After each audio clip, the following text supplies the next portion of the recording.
Autre exemple frappant, j'imagine que vous avez encore toutes et toutes en mémoire la sordide affaire du Trou, qui a marqué à jamais notre pays de son empreinte pédophile, et où notre justice a, contre toute attente, conclu à la thèse du prédateur isolé.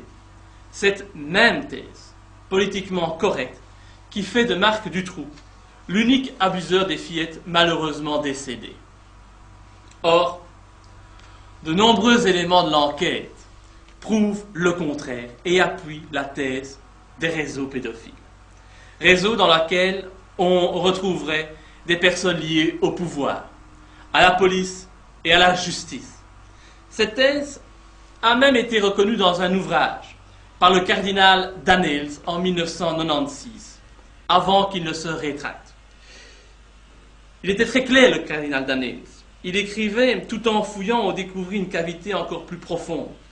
Il y avait eu également des abus de pouvoir. Vite, des personnes liées au pouvoir parurent impliquées dans l'affaire.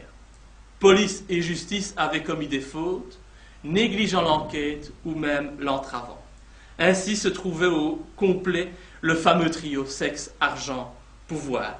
Il disait, évidemment, que la cage de Marcinelle n'était que le vestibule d'un lieu de torture autrement plus vaste. Et ce qui s'est passé là est une émergence de toute une industrie souterraine en pleine expansion, celle de la mafia du sexe et de l'argent.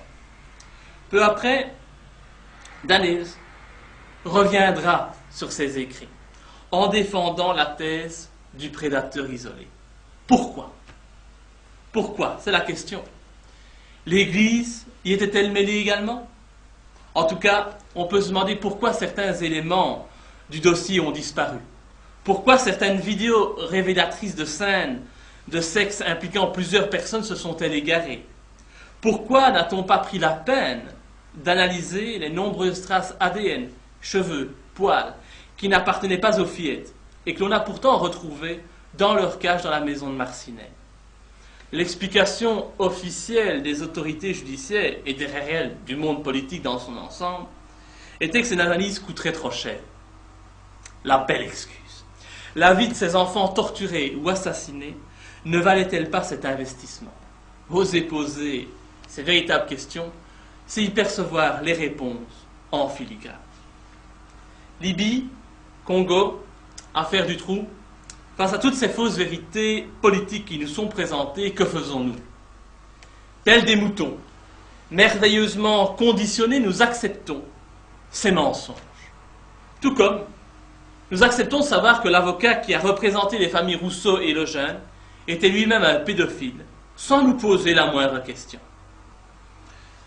Seconde vérité politiquement correcte dans l'affaire du Trou, Julie et Mélissa seraient mortes de faim dans leur cache pendant que Dutroux, purgeait une peine en prison. Michel Martin ne les aurait pas nourris, les laissant mourir de faim. Ben voilà. L'explication est pratique. Mais, je suis désolé, selon les rapports des médecins légistes et sur base des photos d'autopsie en ma possession, Julie et Mélissa sont mortes d'abus sexuels répétés que la décence m'empêche de décrire. Je vous assure cependant que les photos parlent d'elles-mêmes. Ces éléments sont bien entendu placés en lieu sûr au cas où il devrait m'arriver quoi que ce soit. À côté de ces dossiers, je m'en voudrais de ne pas citer l'horreur des tueries du Brabant, des braquages et assassinats sanglants qui ont défrayé notre chronique dans les années 80 et où les auteurs ont été très vite identifiés de qui de droit. Mais là aussi, notre système et l'ambition de quelques juges ont toujours empêché l'éclosion de la vérité.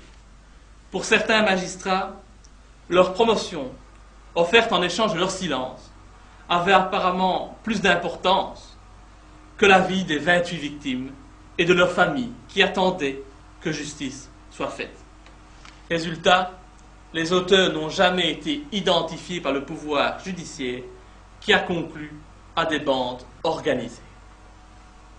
Et on repart pour un tour d'hypocrisie dans le dossier de la pédophilie dans l'Église.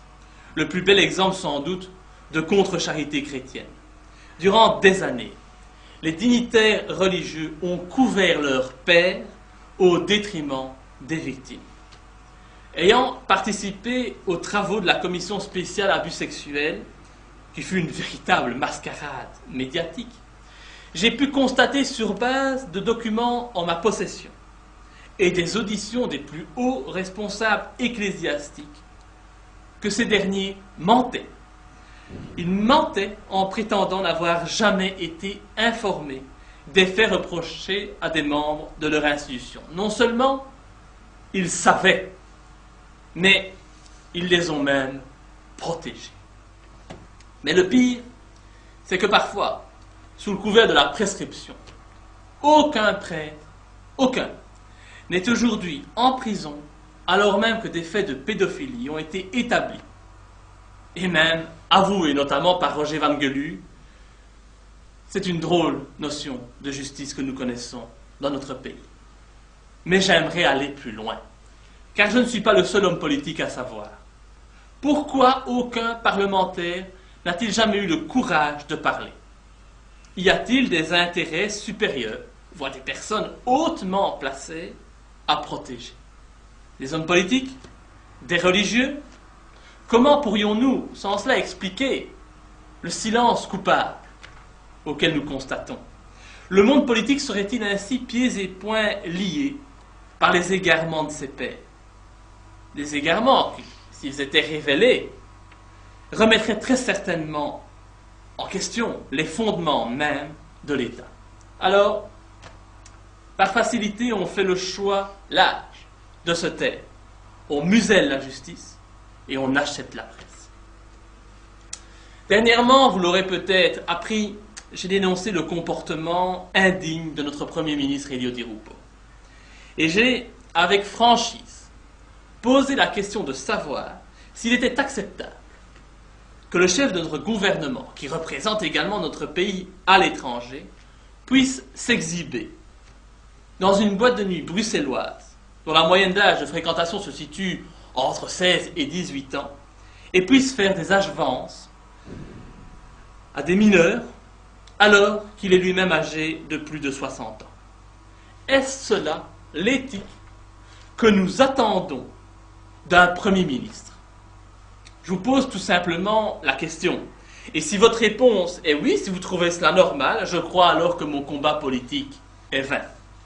Pourtant, je ne suis pas le seul à remettre en question la moralité de M. Di Rupo. Parce que moi, si je ne l'ai jamais accusé de pédophilie,